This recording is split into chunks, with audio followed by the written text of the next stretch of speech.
제가 인도에 있을 때였습니다.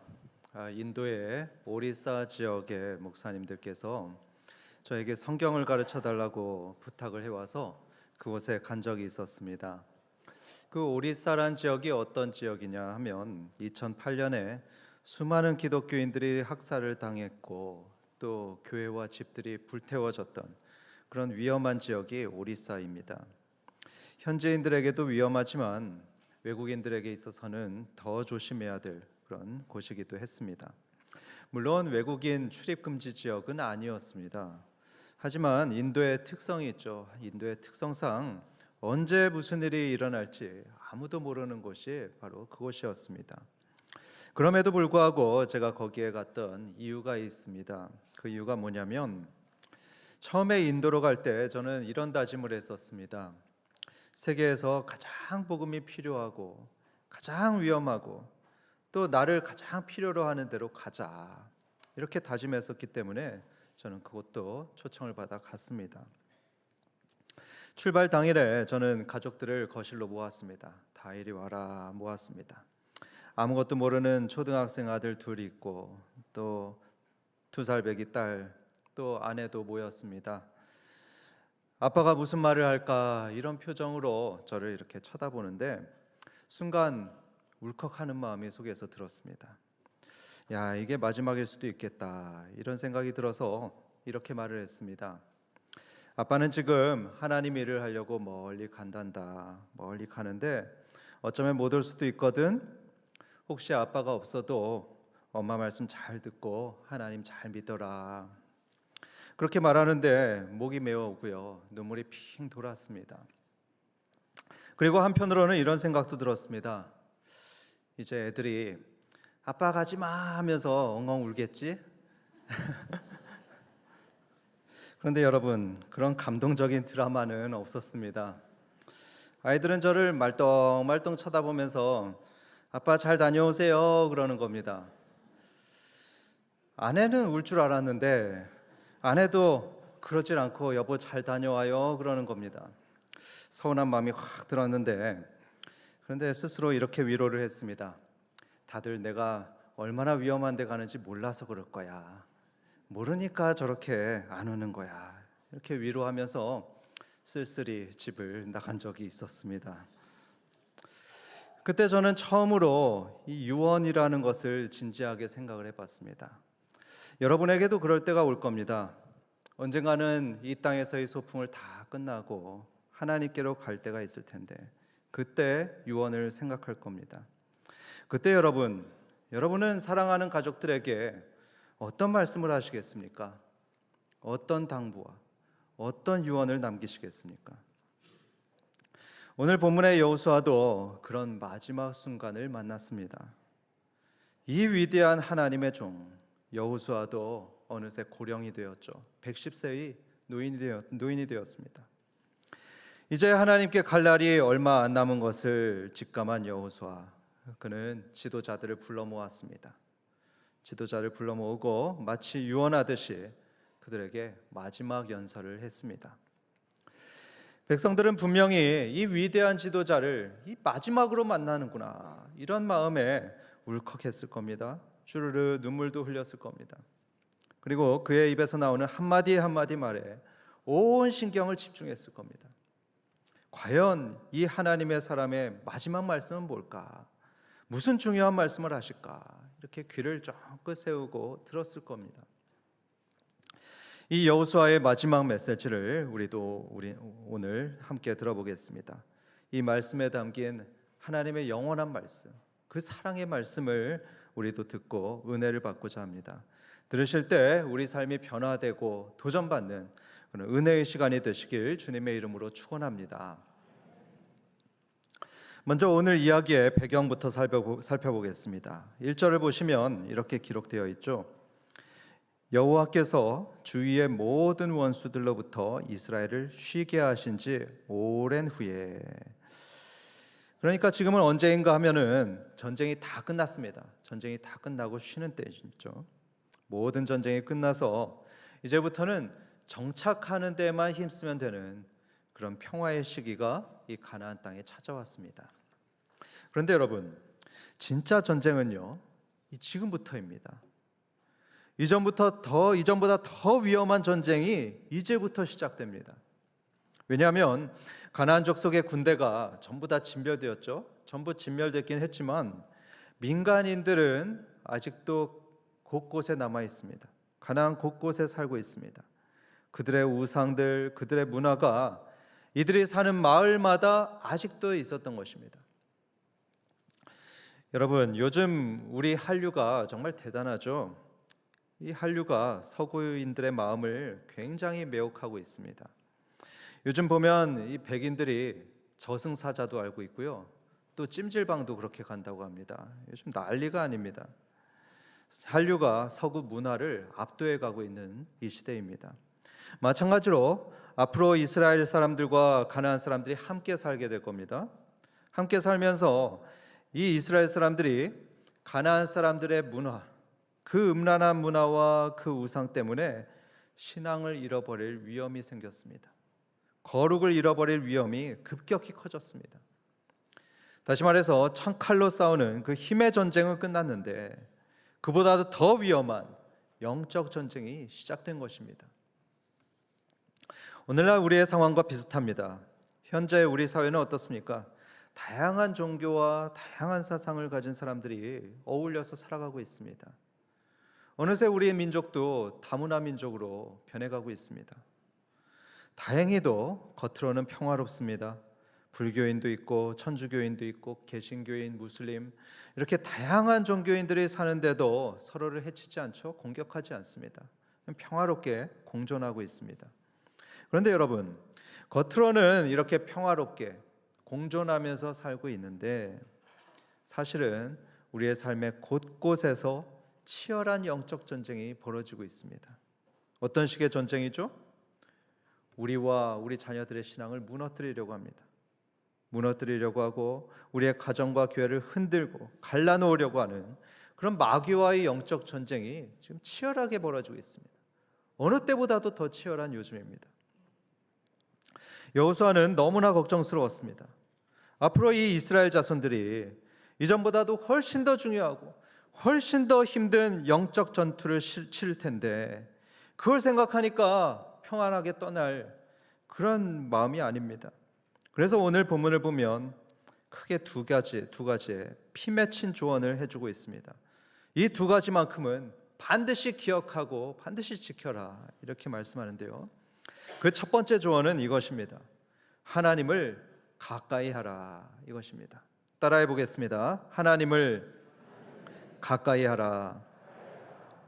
하나님을 가까이 해야지 영적 전쟁에서 이길 수 있다, 이런 말씀입니다. 함께 8절을 보겠습니다. 오직 너희의 하나님 여호와께 가까이 하기를 오늘까지 행한 것 같이 하라. 여호수아는 말하기를 세상 무엇보다도 하나님을 가까이 해라, 이런 말씀을 합니다. 사랑하는 성도 여러분, 저와 여러분도 마찬가지입니다. 세상 무엇보다도 또 누구보다도 하나님을 가까이 하시는 저와 여러분 되시길 주님의 이름으로 축원합니다. 그런데 여러분, 어떻게 하나님을 가까이 할 수 있겠습니까? 여기서 가까이 하다라는 말의 히브리어는 다박라고 하는데요. 다박. 이건 마치 납땜하듯이, 사람이 납땜하듯이 딱 붙인다, 이런 의미입니다. 그러니까 하나님께 딱 붙어라, 이런 의미죠. 그런데 여러분, 하나님은요 눈에 보이질 않습니다. 하나님 보신 분 계십니까? 하나님이 눈에 보이시지 않습니다. 영이시기 때문에 만질 수도 없습니다. 그런데 그런 하나님을 어떻게 가까이 하고 어떻게 달라붙을 수 있겠습니까? 본문을 보면 그 방법이 나와 있는데요. 하나님을 가까이 하는 방법은 그분의 말씀을 가까이 하는 것입니다. 하나님의 말씀을 사랑하고 그 말씀을 지켜서 행하는 것, 그게 바로 하나님을 가까이 하는 방법입니다. 6절에 그 방법이 나와 있는데요. 함께 보겠습니다. 그러므로 너희는 크게 힘써 모세의 율법책에 기록된 것을 다 지켜 행하라. 그것을 떠나 우로나 좌로나 치우치지 말라. 그래서 신명기서를 보면 유대인들은 이렇게 했습니다.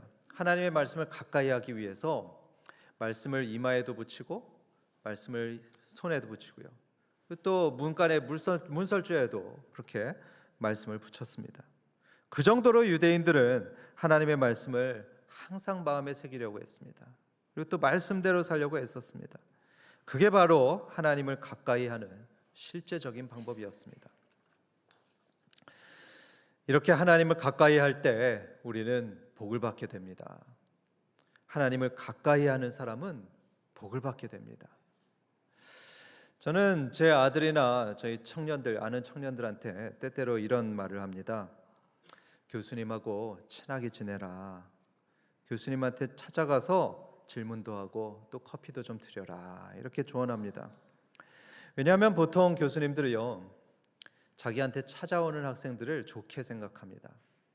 교수님들 좀 계시는데 그럴 겁니다. 자기한테 찾아와서 얘기하는 학생들 좋아합니다. 교실 제일 뒷자리에 앉아가지고 한마디도 안 하고 찾아오지도 않은 학생은 그런 사람들은 별로고요. 찾아오는 학생들을 좋아합니다.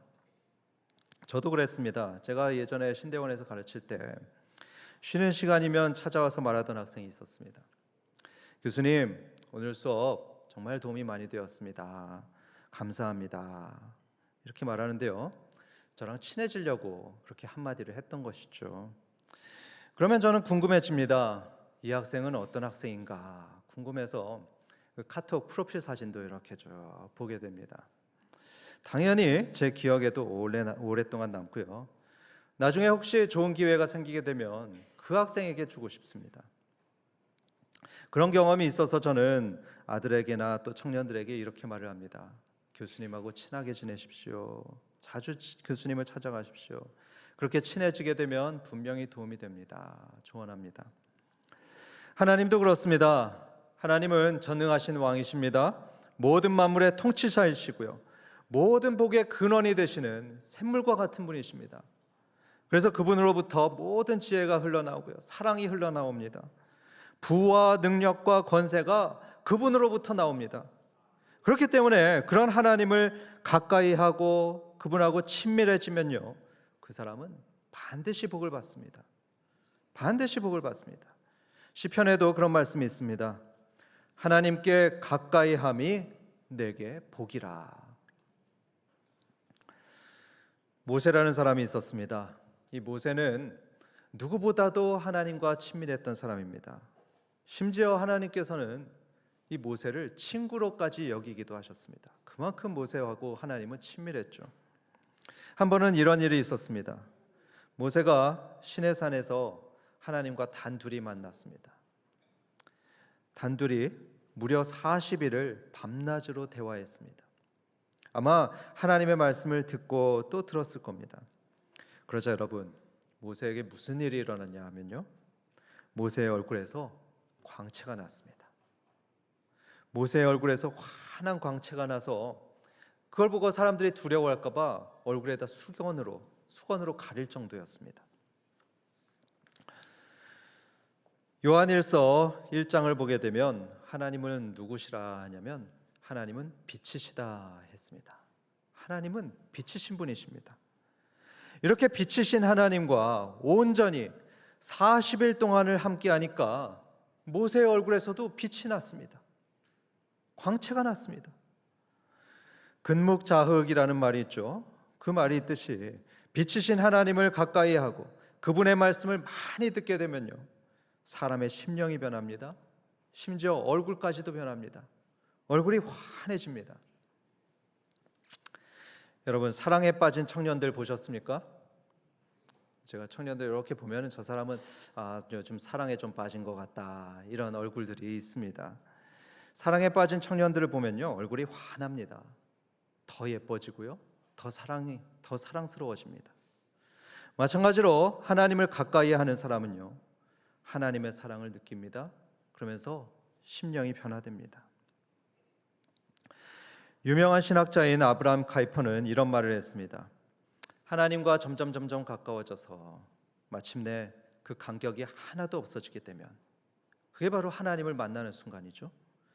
그렇게 하나님과 만나는 순간 너무나 은혜스러워서 말로 형언할 수가 없다고 합니다. 그때 그 사람의 얼굴과 영혼은 환해집니다. 천국의 행복이 임하고요, 어떤 가진 것이 뭐 없어도, 어떤 가진 것이 없어도 평안이 임합니다. 그리고 하나님을 가까이 하는 사람은 영적 전쟁에서도 승리하게 됩니다. 10절을 보겠습니다. 같이 읽을까요? 너희 중 한 사람이 1000명을 쫓으리니 이는 너희의 하나님 여호와 그가 너희를 위하여 싸우심이라. 삼손이 바로 이런 경우였습니다. 삼손은 하나님과 동행했습니다. 그때 그는 나귀의 턱뼈라는 그 조잡한 도구를 가지고 1000명이라는 블레셋 사람들과 싸워서 이겼습니다. 다시 말해서 일당 100이 아니고 일당 1000을 해냈던 것입니다.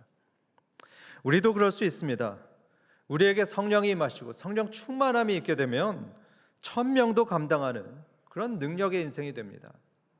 자신의 능력과 지혜보다도 200%, 300%를 감당할 수 있습니다. 연세대 물리학과의 임성일 교수님이 한 인터뷰에서 이런 간증을 한 적이 있었습니다. 너무 어려운 수학 문제를 만나서 정말로 힘들어한 적이 있었는데요. 그때 하나님께 기도했더니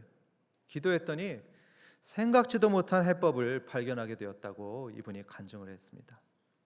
그렇습니다, 여러분. 세상에서 가장 지혜로우신 그 하나님을 가까이 하게 되면요, 아무리 복잡하게 꼬인 문제도 술술술술 풀어나가는 그런 기적을 경험할 수 있습니다. 지금도 어둠의 세력들 그리고 악한 영들은 끊임없이 우리를 흔들고 있습니다. 끊임없이 우리를 흔들면서 넘어뜨리려고 합니다. 하지만 여러분, 하나님께서는 당신을 우리의 반석이라고 말씀하셨습니다. 하나님은 우리의 반석입니다. 이 반석이신 하나님께 딱 붙어 있으면요, 절대 쓰러지지 않고 흔들리지도 않습니다. 여러분, 한번 종이를 생각해 보십시오. 이 종이는 약합니다. 참 약해서 쉽게 찢어지기도 하고 산들바람만 불어도 날아가는 것이 이 종이입니다. 하지만 이 종이를 바위에다 딱 붙여놓으면 어떻게 되죠?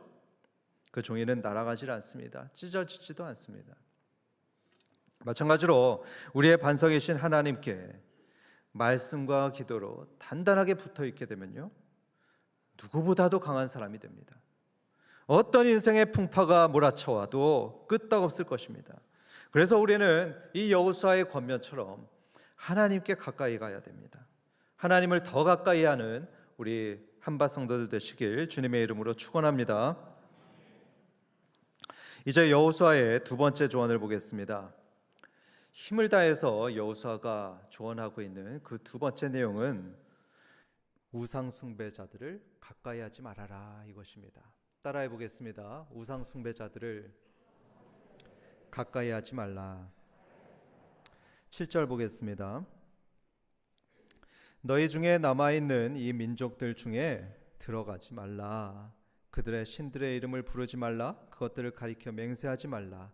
또 그것을 섬겨서 그것들에게 절하지 말라. 이 말씀 초반에 보면 이 민족들 중에 들어가지 말라 하는데요, 그 말씀의 의미는 우상 숭배자들을 가까이 하지 말아라, 이것입니다. 교제하지 말아라. 그들의 우상 숭배에 동참하지 말아라, 이런 의미입니다. 그들의 신은 우상입니다. 죽은 우상일 뿐 참된 신이 아닙니다. 하나님만 참된 신이십니다.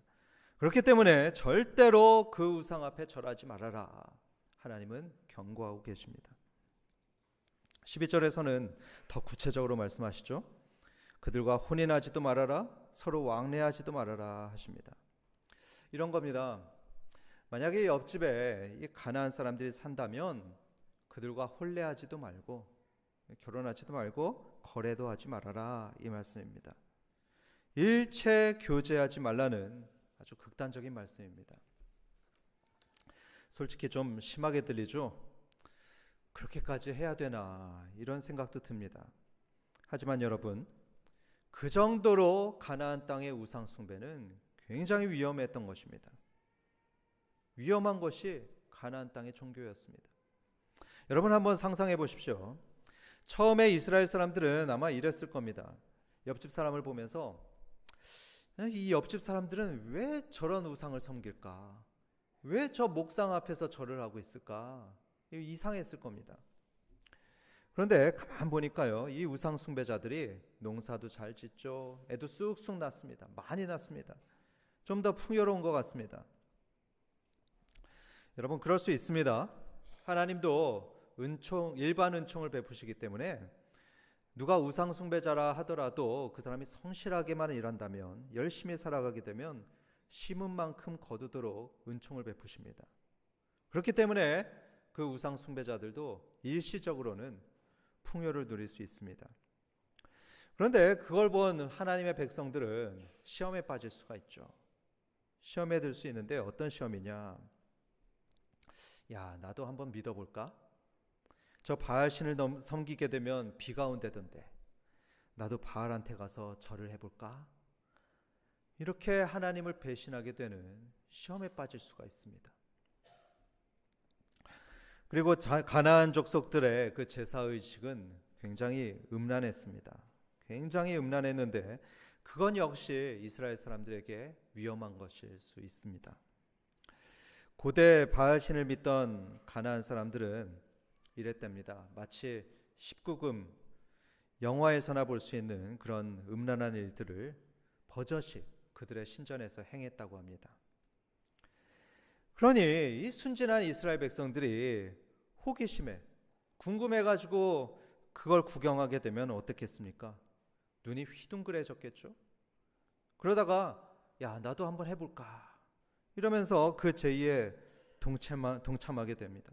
그러면은 이 사람들이 정신을 못 차렸습니다. 이스라엘산을 보면 그런 일들이 너무나 자주 일어났습니다. 그 음란한 제의, 그 더러운 제의에 유혹되어서 이스라엘 사람들은 하나님을 떠났습니다. 우상 숭배에 빠졌습니다. 그러니까 그걸 내다본 여호수아는 일체 가나안 사람들을 가까이 하지 말아라 이렇게 당부했던 것입니다. 오늘 우리의 상황도 마찬가지입니다. 여러분, 오늘날에도 우상이 있습니다. 오늘날의 우상이 뭐죠? 바알신은 없죠. 아세라신도 없습니다. 하지만 돈이 우상입니다. 아파트가 우상이고요. 외모, 학력 이런 우상들이 있습니다. 그렇게 하나님보다 더 사랑하고 하나님보다 더 의지하는 것들이 현대의 우상들입니다. 하나님께서 절대적으로 금하신 그 점을 치고 또 사주 보는 거, 이것도 우상 숭배고요. 음란도, 음행 역시 우상 숭배입니다. 그런 걸 즐기는 우상 숭배자들이 우리 주변 곳곳에 있습니다. 우리 주위에 있습니다. 그런데 여러분, 만약에 우리가 그들을 가까이 하게 되면요, 우리도 역시 우상 숭배자가 될 그런 위험이 있다는 것을 명심해야 합니다. 예를 들어서 돈이 우상인 사람들은 어떻습니까? 그들은 이런 말을 늘 달고 삽니다. 돈이 없으면 죽는 거야. 돈이 최고야. 이렇게 늘 돈 말하고요. 머릿속엔 항상 돈 생각으로 가득해 있습니다. 그런데 그런 사람을 가까이 하고 그런 말을 자꾸 듣게 되면 어떻게 되죠? 나도 모르게 하나님보다 돈을 더 의지하는 돈 숭배자가 되어버립니다. 마찬가지로 사주팔자나 또 점 보는 사람들과 어울리게 되면 언젠가는 나도 호기심 때문에 그 악한 행위에 동참할 수가 있습니다. 또 음란한 사람을 가까이 하게 되면 함께 음란한 데 빠지게 됩니다. 그래서 사랑하는 성도 여러분, 우상 숭배자들과는 가까이 하지 마십시오. 정말 가까이 하지 마십시오. 친하게 지내지 마시고요, 지혜롭게 거리를 두시기 바랍니다. 자녀들에게도 그렇습니다. 그런 친구들하고는 가까이 하지 말아라 이렇게 지혜롭게 조언하십시오. 성경은 말씀하길 그들하고 친하게 되면 그게 결국 올무가 되고 덫이 될 거다 이렇게 경고하고 있습니다. 이게 13절의 말씀입니다. 올무가 되고 덫이 될 거다. 그렇습니다, 여러분. 우상이 주는 매력이 얼마나 강력한지 그게 덫이 되는 것입니다. 그 사악한 힘이 얼마나 사람의 마음과 생각과 그 인생을 꽉 사로잡는지 그게 올무가 된다고 했습니다. 하나님은 경고하고 있습니다. 만약에 그렇게 우상 숭배의 올무에 걸리게 된다면 어떻게 되겠습니까? 하나님은 무서운 경고를 하십니다. 13절부터 16절까지 세 번을 반복해서 말씀하는데요. 여호와께서 너희에게 주신 땅에서, 그 아름다운 땅에서 멸망하리라 경고하십니다. 아주 특이한 표현을 하시는데요. 너희에게 주신 아름다운 땅에서 멸망하게 될 것이다 말씀하십니다. 이걸 설명하자면 이렇습니다. 하나님께서는 이 이스라엘 백성에게 정말로 아름다운 땅을 선물해 주셨습니다. 이 약하고 힘없는 이스라엘을 위해서 하나님은 친히 싸우셨죠. 정말 싸우셔서 이 땅을 획득하여 선물해 주셨습니다. 이 가나안 땅은 참 신비로운 땅입니다.